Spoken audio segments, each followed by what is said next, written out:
Maktab mavzusiga qaytamiz. Maktabda bilsanglar shunaqa holat bo'ladi, ruchka yo daftaringiz qolib ketsa, ustoz aytardi.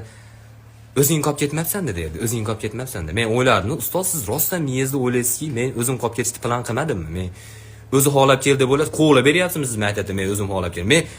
Men qaranglar-da, men planlar tuzam. 11 yilda 11 marta o'zim xohlab chiqqanman. 1-sentyabrda yozda qilgan formamni ko'rsatish uchun. Bo'lmasa ayam urmasa chiqmasdim. Planlar qilardim. Duolar qilib ertaga maktab ochilmay qolsin deb o'tirardim. Tushunasizlar? Koronavirus bo'lganda mendan xursand odam bo'lmagan.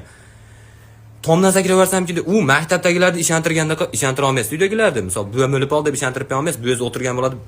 Buva Michael Jackson konsert berayotgan, tekin ekan, uni deya olmaysiz, to'g'risi. Eng qizig'i bolalar mana o'zi tan olinglar, qizlarni ko'rgani borardi, ko'pchilik. Sinfda ikkita prioritet qiz bo'lardi, oldi qizlar. 30 ta bola bo'lsa, 10 tasi bitta qizda, yana 10 tasi yana bitta qizda, qolgan qizlarni qolgan bolalar bo'lishib oladi. Bo'ldi, ashlarni ko'rish uchun boradi. Hali 20 ta ichida bir-biri bilan urushib, birinchi deb aniqlanadi. U qizlar o'zi erga tegib ham ketganda, bizdagilar tega olmadi, kontraktga kirishgan hali